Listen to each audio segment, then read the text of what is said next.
नमस्कार. Nature wonder सिरीजमध्ये सर्वांचे सहर्ष स्वागत. आज आपण एक पौराणिक कथा पाहणार आहोत. सायरनची पुराण कथा. एक गूढ गाणारा पक्षी. खूप वर्षापूर्वी ग्रीक लोक समुद्रावर दूर प्रवास करायचे. त्या काळी खलाशांमध्ये एक गूढ कथा खूप प्रसिद्ध होती. ती म्हणजे सायरन नावाच्या मोहिनीची. सायरनचे रूप विलक्षण होते. वरचा भाग सुंदर स्त्री सारखा, लांब सडक केस, रुपेरी डोळे आणि मोहक चेहरा. पण खालचा भाग पक्षासारखा, मोठे पंख आणि पंजे. ती समुद्र किनाऱ्याच्या खडकावर बसायची आणि गोड सुरेल गाणी गायची. ज्याने ते गाणे ऐकले त्याला आपला ताबाच राहायचा नाही. खलाशी त्या आवाजाने बुरळून जाऊन जहाज वळवायचे आणि किनाऱ्याकडे जायचे. पण तिथे त्यांची वाट पाहत असायचा धोका. खडकावर आदळून जहाज फुटायचे आणि नाविकांचा नाश व्हायचा.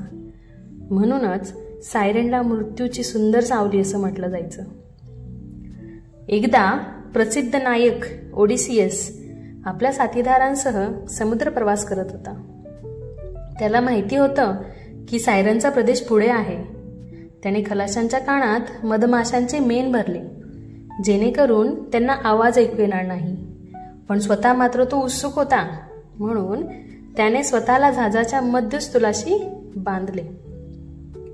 सायरन गीत गात राहिल्या. त्यांचा आवाज ऐकून ओडिसियस वेडा झाला.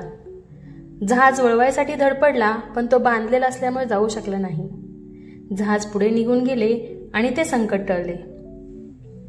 या कथेतून ग्रीक लोक शिकले, मोह कितीही गोड असला तरी संयम आणि विवेक नसल्यास त्याचा शेवट नेहमी विनाशातच होतो. आज आपण जाणले की सायरन प्रत्यक्षात कधीच अस्तित्वात नव्हत्या. मग ही कथा का जन्माला आली? समुद्रात नाविक अनेकदा भास म्हणजे हॅल्युसिनेशन अनुभवत असत. अथांग निळाई, थकवा, निर्जलीकरण आणि भीती यामुळे कानात स्वर ऐकू येणे किंवा डोळ्यासमोर गूढ आकृती दिसणे सहज शक्य आहे. काही इतिहासकार म्हणतात की सायरनच्या कल्पना कदाचित डॅगॉग किंवा मॅन्टी यासारख्या सागरी प्राण्यांमुळे निर्माण झाल्या. समुद्रावरून दिसणारे त्यांचे मानवासारखे रूप खलाशांना भुरळ पाडायचे.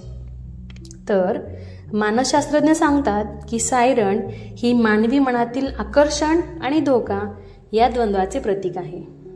सायरन ही फक्त पुराणातील मोहिनी नाही, तर विज्ञान आणि मानसशास्त्र यामागील गूढ रूपक आहे. ती शिकवते की मोहकतेच्या मागे धावताना विवेक हरवला तर विनाश ओढवतो. सायरन म्हणजे निसर्गातील भास, मानवी कल्पनाशक्ती आणि मोहिनीच्या विज्ञानाचा अद्भुत संगम. ही कथा आवडल्यास चॅनलला सबस्क्राईब करा, like, share and comment. Thank you.